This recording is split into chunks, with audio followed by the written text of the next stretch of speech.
दिल्ली में winter wealth programme चल रहा है अभी और मुख्यमंत्री रेखा गुप्ता वहां से संबोधित कर रही हैं, सुनिए। के लिए कितना बड़ा विषय है। दिल्ली की कुछ लीगेसी प्रॉब्लम जो हमें दहेज में मिली है, क्योंकि सालों से 11 साल वाली सरकार भी आके चली गई, कोई समाधान नहीं दे पाई, कोई प्रयास नहीं किया। 15 साल वाली सरकार भी आई और आके चली गई। क्या कुछ एक कोई स्टेप बताए कि क्या किया? वही यमुना की सफाई, वही कूड़े के पहाड़, वही पर्यावरण प्रदूषण, वही टूटी सड़कें, वही स्कूल कॉलेज और अस्पतालों की कमी। आप बताइए कि पिछली सरकारों ने प्रदूषण पे क्या ऐसा काम किया था? कुछ आपको याद नहीं आएगा कि एक कदम भी कोई याद करके बताए तो एक दिमाग में आएगा शायद ऑड इवन। ऑड इवन क्यों याद रहता है हमें? क्योंकि जिस चीज से व्यक्ति को सबसे ज्यादा परेशानी होती है वही याद रहती है। व्यक्ति, उनकी स्ट्रेटेजी थी, स्ट्रेटेजी ये थी कि सामने वाले नागरिक को इतना परेशान कर दो कि वो खुद ही बोलना बंद कर दे कि समस्या भी है। क्योंकि जितना समस्या के लिए बोलेगा व्यक्ति, साधारण व्यक्ति, वो उतना उसकी गर्दन पे हाथ कसने लग जाते थे। अब तुम घर से गाड़ी नहीं निकालोगे, अब तुम घर से बाहर नहीं जाओगे, अब तुम ग्रैब लगाएंगे, अब तुम इंडस्ट्री नहीं चलाओगे, दुकान नहीं चलाओगे, यहाँ नहीं जाओगे, वहां नहीं जाओगे। सोचिए कितनी तकलीफ होती थी हमें। रोज सोचते थे आज कैसे जाएंगे, आज क्या करेंगे। काम करना है, पर क्या लोगों को घरों में बंद करके करना है, तकलीफ में डाल के करना है, इमरजेंसी लगा के करना है? मैं कई बार सोचती हूं, वर्षों से जब बारिश आती है दिल्ली के, क्योंकि अपने अलग अलग सीजन है, बारिश आती है तो वाटर लॉगिंग, हमारे पूरे अखबारों में, न्यूज मीडिया में water logging, water logging, water logging. सालों से हमने देखा मिंटो ब्रिज के नीचे पानी जमा होता था। इस बार जमा हुआ क्या? नहीं। कोई फोटो छपी क्या अखबार में? नहीं। आईटीओ पे पानी जमा होता था, बस डूब जाता था, सब ट्रैफिक जैम हो जाता था। इस बार हुआ क्या? किसी समस्या का समाधान यदि ईमानदारी से करना चाहो तो होता है। इस बार फरवरी में सरकार बनी, सरकार के बनते ही गर्मी की तैयारियां शुरू की गई, पानी की कमी ना हो, हीट वेव, सारी हर जगह उसकी व्यवस्थाएं होनी चाहिए, वाटर कूलर लगने चाहिए। फिर बारिश, तो वाटर लॉगिंग ना हो, नाले ओवरफ्लो ना हो, उससे पहले नालों की सफाई, उससे पहले पूरी दिल्ली को ठीक करना, और मिंटो ब्रिज ना भरे वो तैयारी हमने 4 महीने पहले वहां जाके 3 बार मैं खुद गई, हमारे मंत्री गए, हम सब ने, पूरे विभाग ने काम किया, उसका परमानेंट समाधान निकाला, जो कि दिल्ली की लीगेसी प्रॉब्लम थी। 40 सालों से किसी ने समाधान नहीं किया। इस 8-10 महीने के कार्यकाल में हमने कोशिश की कि लगातार समस्याओं को समाधान देते जाएं। बारिश के बाद में अब ये सर्दियों का मौसम शुरू हुआ तो फिर वही। कई बार तो मुझे लगता है कि अखबार भी स्पॉन्सर्ड न्यूज लगाते हैं, 4-4 पन्ने भर करके व्यक्ति को ऐसे तकलीफ देते हैं कि उसके दिमाग पे साइकोलॉजिकल बहुत बड़ा प्रेशर हो। अगर आप लोगों ने प्रेशर करना है, कैंपेन करनी है, तो मैं आज अपने मीडिया से कहना चाहती हूं, तो एक पॉजिटिव कैंपेन क्यों नहीं शुरू करते? जिस दिन सरकार ने सारे दफ्तर बंद कर दिया, इंडस्ट्री बंद कर दी, स्कूल बंद कर दी, सब कुछ कर दिया, उस दिन भी चलाना है उन्होंने। उस दिन कहेंगे बताओ आदमी रोजगार कैसे करेगा, घर बैठ के कैसे खाएगा? सरकार वो माँ है जिसे अपने हर बच्चे का ध्यान रखना होता है। वो एक निर्णय से, एक चाबुक से काम नहीं चलता। आपको पूरा राज्य चलाना है, गरीब का भी ध्यान रखना है, व्यापारी का भी ध्यान रखना है, महिला को भी, हर वर्ग के व्यक्ति के लिए काम करना होता है। पर्यावरण पे हमारी सरकार निश्चित रूप में पूरी तरीके से सजग है, पहले दिन से सजग है, कोई आज नहीं। हमने जब पूरे साधन निकाले कि हमें क्या क्या करना है, जब ये सर्दियों का मौसम आएगा, घंटों की मीटिंग पर्यावरण मंत्री जी ने अधिकारियों के साथ और हमने उनके साथ में और हम सब ने बैठ करके एक्सपर्ट्स के साथ में क्या क्या स्टेप्स लेने होंगे। तो ये एक दिन का काम नहीं था। हम पिछले 4 महीने से उस तैयारी में कौन सी नई मशीनें लेनी है, मैकेनिकल स्वीपिंग करनी है, हमने वाटर स्प्रिंकलर ज़्यादा हो, एंटी स्मोक गन हो, किस तरीके से बिल्डिंग बायलॉज हो ताकि कहीं पे भी कंस्ट्रक्टिंग बिल्डिंग्स पे पॉल्यूशन ना हो, उन सब पे काम किया। हमने ये सोचा था कोई भी तरीका जो पॉल्यूशन जिससे कम हो सकता है छोड़ना नहीं है। और उसी श्रृंखला में हमने जो एयर क्लाउडिंग जिससे कि कृत्रिम बारिश, उसके लिए भी हमने कोशिश की। वो दिल्ली में अभी तक सफल नहीं हो पाई, परंतु वो भी एक तरीका हो सकता है। जब वैज्ञानिकों ने कहा तो हमने कहा कोई नहीं, इसको भी करना चाहिए, क्या पता समाधान मिले। हमने उसको भी किया। यानी कुछ करो तो कहेंगे कि क्यों किया, और नहीं करो तो कहेंगे किया नहीं है। तो वो हो गया कि आटा गूंद रहे हो तो हिल क्यों रहे हो भाई,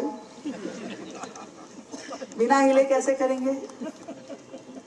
पर हम पूरी तरीके से, कोई इसको मन पे और दिमाग पे लेने की बात नहीं है। हमें मालूम है कि जिस फील्ड में हम हैं, और विपक्ष के पास तो सिवाय बोलने के कोई काम है नहीं। अब वो पूरी तरीके से बेरोजगार कर दिया। पहले तो बहुत सारे काम थे, भ्रष्टाचार करने का काम था, गलत नीतियां बनाने का काम था, प्रचार प्रसार करने का काम था। अब कुछ काम नहीं है। काम नहीं है वो सरकार के कामों में नुस्ख निकालना, या हमारी रीलें देख करके ये कहना कि भाई इन्होंने ये बोल दिया, ये क्यों बोल दिया, ऐसे कहा, ऐसे क्यों नहीं कहा। केवल यही काम है। दिल्ली में 1.5 लाख से ज्यादा बुक्ड प्रॉपर्टी है। सालों से उनके ऊपर बिजली का मीटर नहीं लग पा रहा था। मतलब बुक्ड प्रॉपर्टी अगर आपकी हो गई तो आप धक्के खाते रहिए, आपके घर में बिजली नहीं लगेगी, ऐसा बना था। लाखों लोग बिना बिजली के धक्के खा रहे थे, भ्रष्टाचार बढ़ रहा था, जैसे तैसे करके बिजली की चोरी करते थे। बिजली तो लोगों को चाहिए। आज सोचिए, मकान बना हुए व्यक्ति रह रहे, दिल्ली जो देश की राजधानी है, कि बिना बिजली के रह रहा होगा वो, कुछ तो उसने जुगाड़ किया होगा। तो सीधा सीधा जब सरकार ने उसके खिलाफ ये नियम बना दिया कि बुक प्रॉपर्टी पे भी दिल्ली सरकार बिजली देगी, जब एमसीडी अपनी कार्रवाई करेगी तो हम भी हटा लेंगे। इस बात पे उनके पेट में दर्द हो गई। अरे ये तो क्रेडिट ले रहे हैं। भाई तुम ले लेते, हमने तो नहीं मना किया था। 11 साल थे तुम्हारे पास, करते ना। किसने मना किया था, किसने हाथ पकड़ा था। आज जो काम हो रहे हैं, आपने जनता के करोड़ों रुपए केवल शिलान्यास करने में लगा दिए। हमने हॉस्पिटल का शिलान्यास कर दिया। आज वर्तमान में स्टेटस देखते हैं तो 20 से ज्यादा हॉस्पिटल जिनका शिलान्यास किया हुआ है, जिनकी 4 दीवारें खड़ी हो गई, वो बस खत्म। 5-5 साल से बंद है। शालीमार बाग विधानसभा में भी एक हॉस्पिटल बंद पड़ा है पिछले 4-5 साल से। क्यों भाई? उसमें जो पहले करोड़ों रुपए लगा दिए वो बर्बाद कर दिया आपने, बनाया नहीं। क्या कोई जवाब देगा? सीएजी लगानी पड़ी हमें उनके हर एक चीज में। पे उनके ऊपर सीएजी है, हॉस्पिटल्स में उनके ऊपर सीएजी है, स्कूल में उनके ऊपर सीएजी है। एक एक चीज का जवाब मांगा जा रहा है। कानून के सारे दायरे में है, वो जवाब नहीं है उनके पास। आदरणीय केजरीवाल साहब तो गायब है, दिखते हैं क्या कहीं? नेता विपक्ष जो है वो दिखती हैं क्या कहीं? अब एक झुंझुना सौरभ भारद्वाज के हाथ में दे दिया, वो बजाता रहता सारा दिन, डून डून डून डून डून। भाई बजा भी तेरा काम है, हम क्या कर सकते हैं? हम तो अपना काम कर सकते हैं। सरकार ने देखा कि क्या क्या चीजें हैं जिससे प्रदूषण में वो इनपुट बनता है। डस्ट है तो डस्ट पे पूरी तरीके से काम चल रहा है। जगह जगह पे मैकेनिकल स्वीपिंग। अभी रात की सफाई को बहुत सीरियसली हमने कल भी 4 घंटे दिल्ली नगर निगम के साथ मीटिंग करके प्लान किया है कि दिल्ली की सड़कों पे रात को बड़ी सफाई अभियान शुरू किया जाए।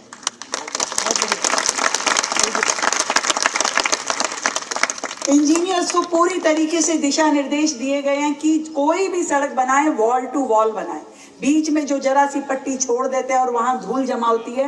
मैं आपको भी इसलिए कहना चाहती हूं क्योंकि आप भी जनप्रतिनिधि हैं, आपके ब्लॉक में कहीं भी हो तो पूरी तरीके से हमारा आदेश है कि बीच की पट्टियां मत छोड़िए, वॉल टू वॉल बनाइए, ताकि चौड़ी भी हो सड़क और सुंदर भी लगे और डस्ट भी ना हो। हर तरीके से धूल को खत्म करने के लिए लगातार आप देखते हो सड़कों पे वाटर स्प्रिंकलर्स काम कर रहे हैं। हमने पोल्स के ऊपर वाटर मिस्ट लगाने शुरू किए हैं जिससे कि वो लगातार चलेंगे और आसपास की सारी धूल बैठती रहेगी। अब हॉट स्पॉट किसे कहते हैं? हॉट स्पॉट ये होता है कि जहां पे सबसे ज्यादा पॉल्यूशन है, यानी कि सबसे ज्यादा धूल, सबसे ज्यादा मिट्टी।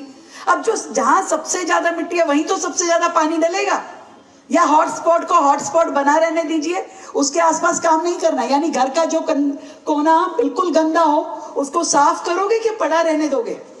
तो वहां हॉटस्पॉट पे वाटर स्प्रिंकलिंग मंत्री जी ने कराई तो कह हो यहाँ पे पानी डाल रहे हैं, देखो डाटा से मैनिपुलेशन कर। कमाल है भाई उनकी सोच का। मैं तो हैरान होती हूँ कि इतने समझदार लोगों को आपने 11 साल कैसे झेला। भाई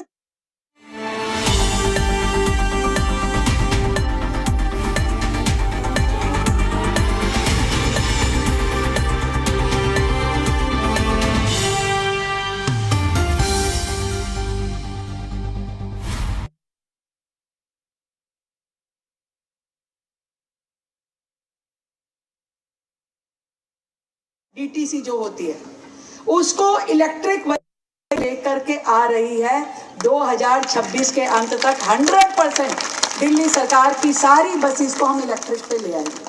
अभी 3,500 बसेस दिल्ली पे इलेक्ट्रिक है। आप देख रहे हैं देवी बसेस, हरी बसेस वो दिखाई देती हैं आपको। हमने पेट्रोल की बसेस खत्म कर रहे हैं, पूरी तरह से खत्म होगी। अब सीएनजी की कुछ है जो धीरे धीरे उनकी लाइफ खत्म कर करके हम इलेक्ट्रिक बसों को, अब कुछ भी खरीद रहे तो इलेक्ट्रिक खरीद रहे, पूरी तरीके से जीरो एमिशन पे दिल्ली का ट्रांसपोर्ट हो। और इसी तरीके से जनता को भी हम ये प्रेरित कर रहे हैं कि वो भी अपना व्हीकल इलेक्ट्रिक खरीदे, चाहे स्कूटर हो या फिर कार हो। सरकार उस पर मैक्सिमम रिबेट देगी, मैक्सिमम। आप लोग लीजिए ताकि वन फॉर ऑल हमेशा के लिए एक समाधान हो। तो परिवहन में पूरी तरीके से इंटरस्टेट बसेस जो पहले बंद हो गई थी वो दिल्ली सरकार ने शुरू की। अब इंटरस्टेट बसेस तो दिल्ली सोनीपत, दिल्ली बागपत, ऐसे दिल्ली दारूहेड़ा, ऐसे पूरे एनसीआर में जो बसें उनके समय में कभी नहीं चली, आज उनको हमने फिर से शुरू किया। तीसरा जो है वो एयर पॉल्यूशन का कारण है, जो जगह जगह पे लकड़ी, कूड़ा, कोयला जलाया जाता है। और वो कौन जलाता है? कूड़ा कहीं पे भी देखा इकट्ठा किया, आग लगा दी। जो सबसे ज्यादा पॉल्यूशन हवा में ठहर जाता है और पॉल्यूशन करता है। हमने लकड़ी ना जले, कौन जलाता है? चौकीदार, जो हमारे रात को बैठेगा वो लकड़ी जला लेगा, पूरी रात निकालेगा। तो धीरे धीरे आप सोचिए पूरी दिल्ली में हर जगह पे, हर ब्लॉक में अगर 3 जगह 4 जगह लकड़ी जल गई तो पूरी दिल्ली में कितने हजारों जगह जल गई और वो सारा धुआं ब्लॉक हो गया। ऐसे ही जैसे हमारी झुकी बस्तियां हैं, लोगों ने आज भी कच्चे चूल्हों पे खाना बना रहे, अब वो लकड़ी जलाएंगे, कोयला जलाएंगे तो धुआं आसमान में जमा होगा। तो छोटे छोटे प्रयासों में हमने ये तय किया कि हम चाहते हैं कि दिल्ली में कोयला, लकड़ी, कूड़ा बिल्कुल पूरी तरीके से उसको जलाना बंद हो और इसके लिए पूरी दिल्ली का हर एक व्यक्ति प्रेरित हो। उसकी आंखों के सामने या उसके कारण से कहीं पे भी लकड़ी, कोयला ना जलाया जाए, धुआं ना हो, इसके लिए पूरी दिल्ली को मिलकर प्रयास करना होगा। और आज इस प्रयास में हमें आपका सहयोग चाहिए, सभी पूरी RAA का, दिल्ली की सभी RAAs का। जो चौकीदार हमारे ब्लॉक में हम बिठाते हैं, उस चौकीदार को बजाय लकड़ी और कोयले के हम हीटर दें। और उस हीटर देने की शुरुआत में इस महायज्ञ में पहली आहुति दिल्ली सरकार की ओर से है, जिसमें पूरी दिल्ली में हम 10,000 हीटर देना शुरू कर दें।